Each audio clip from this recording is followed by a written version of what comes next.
कभी कभी एक नॉर्मल सा दिन भी ना इतना कुछ लेकर आता है कि सोचा आज का दिन कैमरा में सेव ही कर लेती हूँ। सो हाय गाइस, गुड मॉर्निंग। और मेरा एकदम उठने का मन नहीं था, बट अगेन बहुत सारा काम था आज, तो मैंने कहा चलो उठ जाते हैं। तो आज सुबह उठते ऑनेस्टली कोई खास प्लान नहीं था, बस सोचा था नॉर्मल सा दिन होगा। लेकिन जैसे जैसे दिन आगे बढ़ रहा था भाई, हमारे प्लान्स बनते जा रहे थे। साथ ही साथ मुझे मार्केट भी जाना था। गर्म पानी वगैरह मैंने पी लिया था और आज मुझे बहुत सारा काम है क्योंकि कल मुझे जाना है एक इवेंट पे। और मेरे पास पहनने के लिए कुछ नहीं है। आई टेल यू वाई क्यों नहीं है, क्योंकि जो मैंने सोची थी ड्रेस वो आई, बहुत सुंदर आई भाई, मिंत्रा से थी वो। लेकिन वो मेरी हुई ही नहीं, और ना उसमें इतनी जगह है कि मैं उसको टाइट करा लूँ या कुछ करा लूँ। सो यार कुछ तो लेने, ये देखिए नाखून गंदे ऐसे ही है मेरे नाखून, खैर छोड़िए। और देखते हैं यार, कुछ ना कुछ तो हल निकालना पड़ेगा। साहिल भी सो के उठ चुका है और हम आज जाएंगे शॉपिंग पे। भगवान प्लीज़ मुझे कुछ दिलवा दो, क्योंकि कल मुझे जाना है और मैं देखती हूँ कि मैं क्या पहनूंगी। बाय द वे मेरा स्टूडियो थोड़ा थोड़ा तैयार हो रहा है। एक बार पूरा कंप्लीट हो जाए, मैं आपको पूरा टूर देने वाली हूँ अपने स्टूडियो का। फिर सुबह सुबह की पेट पूजा करने के बाद हम लोग बस रेडी होके निकल रहे थे हजरतगंज के लिए। और मैं लवलेन आई थिंक 6 या 7 साल बाद जा रही हूँ, क्योंकि अब मैं सिर्फ ऑनलाइन कोशिश करती हूँ शॉपिंग करने की। क्योंकि यार ऑनेस्टली थोड़ा आराम भी रहता है, अब मन नहीं करता इतना बाहर टहलने घूमने का। बहुत भीड़ भाड़ होने लगी है। और सच बताऊँ तो मैं थोड़ा सा एक्साइटेड भी थी हजरतगंज जाने के लिए, क्योंकि यार बहुत सारी मेमोरी हिट हो जाती हैं। क्योंकि एक टाइम था जब मैं यहीं पे पीजी में रहती थी, मेरी बहुत सारी दोस्त हुआ करती थी। और हम लोग हर दूसरे दिन पैसे जोड़ के बस यही सोचते थे कि कुछ ना कुछ ले लेंगे हजरतगंज जाके, लेवलिन जाके, क्योंकि वहाँ पे ना एकदम स्टाइलिश से कपड़े मिलते थे। तो हम खुश हो जाते थे। खैर, हजरतगंज की वाइब हर बार की तरह बहुत ही अलग थी। थोड़ी सी शॉपिंग, थोड़ा सा घूमना, और थोड़ा सा बस वही स्ट्रीट में वॉक करते करते विंडो शॉपिंग करना। और फिर हम पहुँच गए थे लवलेन मार्केट। और नाम सुन के ही लगता है कि यहाँ कुछ तो इंटरेस्टिंग मिलना ही है। यहाँ मुझे अच्छी चीज़ लगी कि एक ही जगह पर इतनी सारी छोटी छोटी शॉप्स और डिफरेंट चीज़ें देखने को मिलती हैं। और ऑब्वियसली मैं शॉपिंग के लिए निकलूँ और कुछ मुझे पसंद ना आए, तो ऐसा तो हो नहीं सकता। तो घूम घूम के मैं हर दुकान देख रही थी। और सीरियसली बताऊँ, इतनी ज़्यादा क्राउडेड हो गई है ना ये मार्केट, मतलब पहले जैसा यहाँ पे उतना वो था नहीं कि वो आप आराम से घूम लो। इतनी पहली बात तो उमस हो रही थी। लेकिन मैंने सोचा था भाई वो एक ड्रेस मुझे चाहिए ही चाहिए, क्योंकि मैं अब कुछ नहीं कर सकती थी भाई, मुझे कल जाना है। और जो मैंने चीज़ मंगाई थी, मैंने ऑलरेडी आपको बताया कि वो मुझे नहीं हो रही थी। तो फाइनली फिर मैंने ड्रेसेस देखना चालू करी, और हर बार की तरह मेरा दिमाग बस रेड कलर पे ही रुक रहा था। बट साहिल ने मुझे बोला कि माता श्री आप कभी कोई और कलर भी ट्राई करें। लेकिन नहीं, I am sort of a girl जिसको रेड और वाइट एक ही दो कलर है जिसपे मेरा दिल रुक जाता है। खैर, थोड़ा मार्केट एक्सप्लोर करने के बाद में मैं आ गई थी अपनी फेवरेट दुकान पे। ईयरिंग जो डंडे वाले लगे रहते हैं, डंडों पे मतलब कि।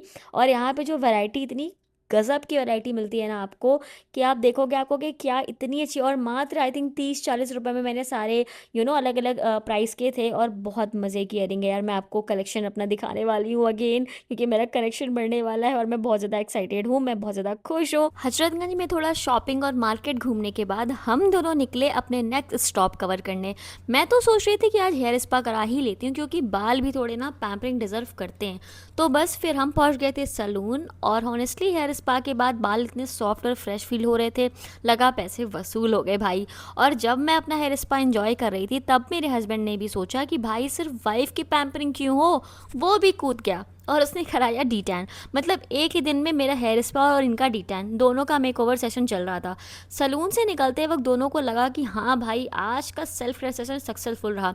और इसी के साथ हमारा आज का दिन भी बहुत मज़ेदार था। तो मुझे ऐसा लगता है कि हाय भगवान जी, मेरा रोज़ का दिन ऐसे ही निकाला करो, ना टाइम का पता चले, ना स्ट्रेस का, और ना ही किसी चीज़ का। और मैं तो कहूँगी आप सबको अपने अपने लिए थोड़ा थोड़ा टाइम निकालना चाहिए, क्योंकि कब बूढ़े हो जाएंगे यार पता भी नहीं चलेगा। ज़िंदगी इसको थोड़ा बहुत इंजॉय करो। और हमेशा की तरह मैं आ गई थी हमारे रेहान मास्टर के पास में, क्योंकि मेरे बाल तो सिर्फ वही हैंडल कर पाते हैं।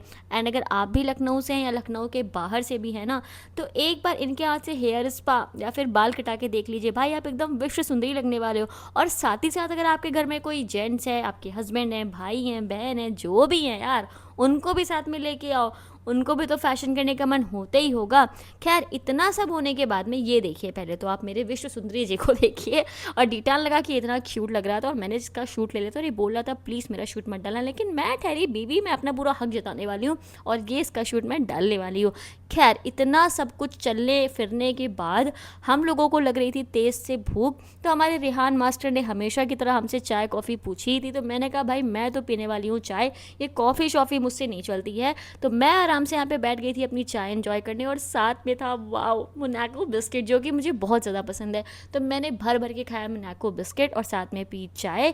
और तब तक मेरी हेयर स्पा क्रीम का जो भी टाइम होता है कि आधे घंटे 10 मिनट आपको उसको रखना होता है, साथ साथ वो भी चलता जा रहा था। और दिमाग में कहीं ना कहीं बैक ऑफ द माइंड ये भी चला था कि भाई घर जाके डिनर भी बनाना है।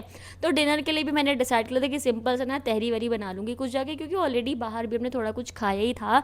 हजरतगंज जाके आप अगर आप कभी भी हजरतगंज जाओ तो एक बार वहाँ पे कोने पर पे ना बताशे लगते हैं, मतलब कि पानी पूरी लगते हैं यार, वो ज़रूर से ट्राई करना, क्योंकि हमने आज ट्राई किए थे, बहुत मज़े के बनते हैं भाई। खैर इतना सब कुछ होने के बाद में मेरी क्रीम ऑलमोस्ट सेटल हो चुकी थी। उसके बाद आपको दिया जाता है स्टीम, सो दैट थोड़ा बहुत अच्छे से आपका प्रोडक्ट अंदर तक स्कैल्प में चला जाए। तो बस वही ट्रीटमेंट मेरा चल रहा था।